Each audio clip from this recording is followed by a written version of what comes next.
Chapter 19. Harry Return. It smells bad in here, Victoria said. She pinched her nose as she hurried up the path. Do you see Dr. Wu? Miss Mulberry cupped her hands around her mouth.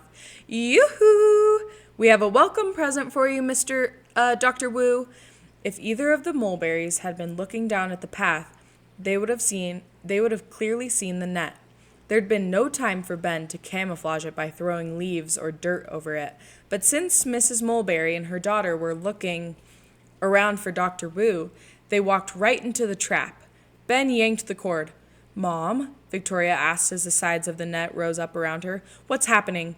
I don't know, Mrs. Mulberry said. Is the ground moving? After another yank, the net closed over their heads. Mom, we're trapped! Victoria's hat fell off as she kicked at the netting. Then her feet became tangled. Help! Mrs. Mulberry cried as she struggled. Her feet also became tangled.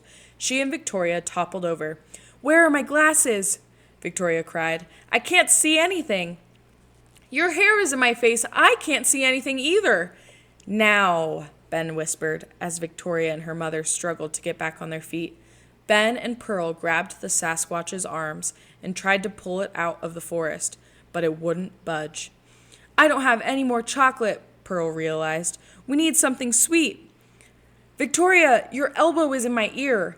I'm sorry, Mom, but I can't see your ear if I don't have my glasses. Get off me, Victoria. I can't breathe. I can't get off of you, Mom. I'm all tangled up in this stupid net. There was no time to lose. Ben ran across the street and ripped open the welcome wagon present, hoping it would be just like the one he'd received earlier that morning. He shuffled through the contents, the movie coupon, the bag of nails, until he found what he was looking for. He grabbed the big chocolate button, tore off its foil wrapper, and held it up in the air. Here, Squatchy, Squatchy! Here, Squatchy! With a happy grunt, the Sasquatch emerged from the forest. Holding out its hands, it lumbered toward Ben. Pearl gathered the Sasquatch catching kit and followed. They didn't see a thing. She announced as Ben broke off a piece of the chocolate button and tossed it. That was so much fun. Let's trap someone else. Ben was about to tell Pearl that he didn't think trapping someone else was a good idea when a voice said, Excellent work. At first, Ben thought the Sasquatch had chosen this moment to begin a conversation, but a jingling sound directed Ben's attention to the other side of the gate, where Mr. Tabby was fiddling with a ring of keys. I see Dr. Wu's Sasquatch catching kit came in handy, Mr.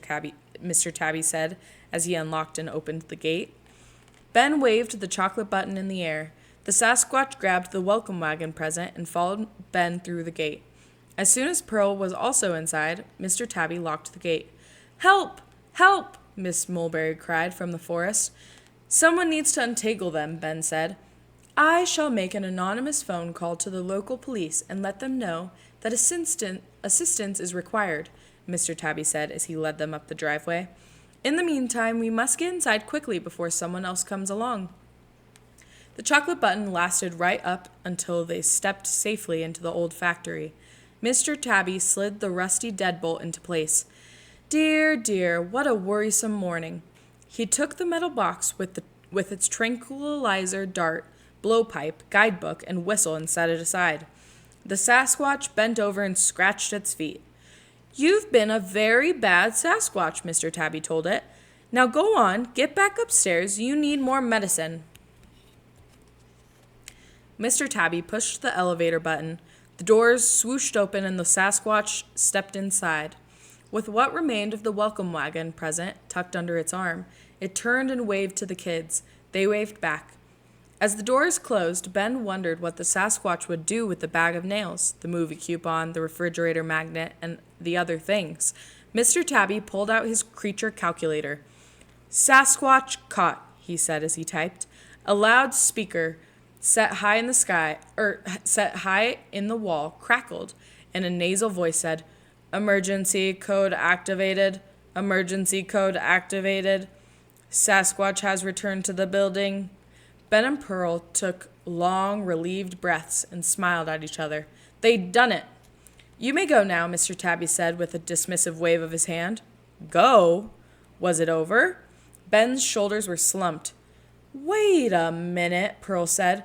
We just brought back a Sasquatch. and we did it without anyone in town seeing it. Don't we get a reward or something? Reward? A low growl vibrated in Mr. Tabby's throat. Ben's face started to feel hot. We don't need a reward. I'm the reason the Sasquatch escaped. It was my fault. Well, it wasn't my fault, Pearl said. She put her hands on her hips and stared right into Mr. Tabby's half-moon eyes. I know this isn't a worm hospital.